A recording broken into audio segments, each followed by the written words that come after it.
Aujourd'hui, j'ai le plaisir d'avoir à m'accompagner Marie-Hélène Gauthier. Bienvenue. Bien, je suis bien contente d'être avec toi aujourd'hui. Oui, puis moi aussi, je suis contente de te recevoir. Oui, c'est ça. Le sujet aujourd'hui, Marie-Hélène, ça va être quoi? Bien, aujourd'hui, je pourrais peut-être vous parler, vu qu'on est près des fêtes, vous parler de la sécurité. Oui. Parce que pour moi, je trouve important, on part à vouloir faire nos achats, nos petits cadeaux, et souvent, on peut avoir la mauvaise habitude de pas être en sécurité avec soit notre bourse, même les messieurs avec leur portefeuille. Fait qu'il y a beaucoup de façons de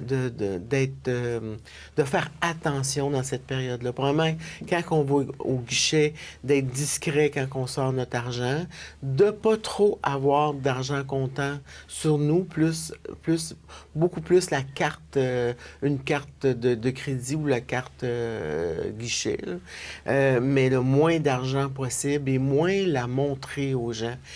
Et d'être sécuritaire avec la bourse aussi. On dit que pour les femmes, s'il y a une ganse, de la mettre, c'est peut-être moins joli, mais de la mettre par-dessus la tête ou se mettre simplement une petite sacoche à la taille, mais éviter que ça soit trop facile pour les personnes qui pourraient vous voler ou vous prendre votre bourse ou quoi que ce soit. Puis aussi, quand qu'on fait plusieurs magasins dans un centre d'achat, souvent, les gens, ils prennent un panier, puis ils mettent déjà un sac d'un autre magasin dans le panier, Oui. puis là, ils laissent le panier, puis pendant qu'ils regardent pour acheter d'autres choses, ça doit être risqué de se faire voler, hein? Moi, je peux vous dire, parce que Oui. on en parle souvent quand on va au magasin avec les gens qui sont là. Souvent, qu'est-ce qu'on va faire? Parce qu'on est pressé, fatigué, on va laisser notre bourse, premièrement. La première chose, on la laisse dans le panier. Ouais. Puis à un moment donné, je vais aller chercher, je vais laisser mon panier là parce qu'il y a beaucoup de gens. Je vais aller chercher la boîte de quelque chose. Mais on a laissé la bourse là et souvent ouverte parce qu'on a notre petit papier pour pour savoir qu'est-ce qu'on fait. En tout cas, un paquet de choses comme ça. Et ça se fait dans une seconde. C'est pas long. C'est pas long, là. Quelqu'un qui passe à côté et se faufile après. Des fois, ils sont deux personnes. Alors, et justement, quand on va ailleurs, il y a souvent qui vont prendre votre sac en arrivant, justement, pour pas avoir de sac extérieur. Mais s'ils vous laissent rentrer, oui, de protéger ce qu'on a à côté, notre bourse, les sacs qui viennent d'ailleurs, parce que ça va très vite. Oui, les puis des vols. fois, il y en a, vu qu'il fait chaud, ils enlèvent leur manteau, Oui. ils le mettent dans le panier, Oui, puis... tout à fait. oui. Ça leur fait, pour d'autres, ça leur fait un manteau. Je peux bien croire qu'il y en a qui ont besoin, des fois, c'est parce que c'est la pauvreté qui fait qu'ils font des vols ou quoi que ce soit. Mais je pense que d'aider les personnes dans le besoin, il y a bien d'autres façons que de se faire voler. Oui. Alors, je pense que si on tient à notre manteau ou nos choses, bien, il faut les protéger. Oui. Puis aussi, je pense, il y a souvent dans le temps des fêtes, il y a des gens qui sont seuls. Qu'est-ce qu'on peut faire? Bien, on a la chance, nous, d'être dans une tour d'habitation, si on regarde juste, que ce soit ici ou ailleurs.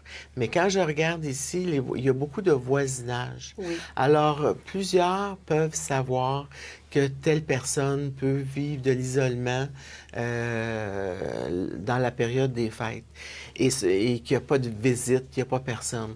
Alors, il ne faut pas se gêner d'aller juste cogner. Pas rester une heure, là. Simplement dire, je voulais vous dire Joyeux Noël. Nous, on fait une activité, justement, au Frontenac là-dessus, mais si tout le monde le faisait, on pourrait rejoindre toutes les personnes isolées, les personnes qui sont seules. Puis isolées à Noël, je le mets plus vaste, dans le sens que c'est pas uniquement les personnes qui ont plus de famille ou qui n'ont pas d'amis ou qui n'ont plus de réseau comme tel, mais il y en a qui ont des enfants, qui ont des familles, mais à Noël, ils sont seuls pareil. Parce que les familles, maintenant, c'est éclaté, ça va à droite, à gauche. Alors, il ne faut pas se gêner d'avoir cette fausse gêne de dire « Ah, je ne veux pas la déranger ». Non. Prenez le temps. Si vous avez des cartes aussi, vous mettez une petite carte dans la porte pour dire je pense à vous, joyeux Noël. Juste avoir un petit clin d'œil. C'est beau Noël, c'est magique Noël, mais pour plusieurs personnes, à cause de décès, à cause d'un paquet de facteurs, le Noël, des fois, c'est un petit Noël triste. Oui. Fait que si on peut avoir un beau sourire, une belle attention cette journée-là pour quelqu'un qui vit quelque chose de plus triste, soit par la maladie ou le deuil ou autre, et qui est seul, ben c'est un plus. Oui, c'est vrai. Puis il y en a beaucoup qui sont nostalgiques, hein? Plus Oui. nostalgiques Oui. durant cette période-là. Oui. Oui. C'est ça. Tu sais, moi, je suis bien entourée, mais quand j'ai perdu, entre autres, mes parents, c'est sûr que j'ai été des années à trouver les fêtes tristes, mais je le criais pas à personne, c'est sûr. Je le vivais pour moi, mais pourtant, rien paraissait. Fait qu'on sait pas ce que les personnes vivent la journée de Noël.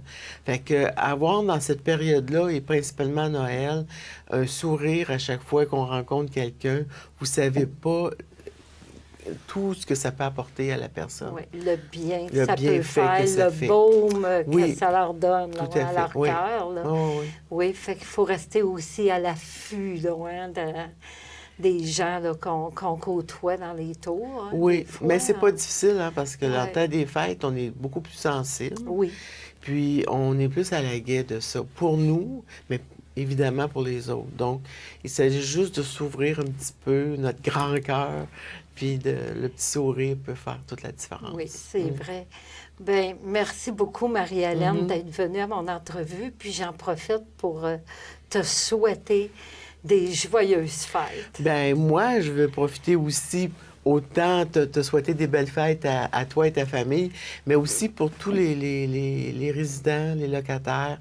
Je leur souhaite un Noël de lumière, d'amour, puis une année 2017.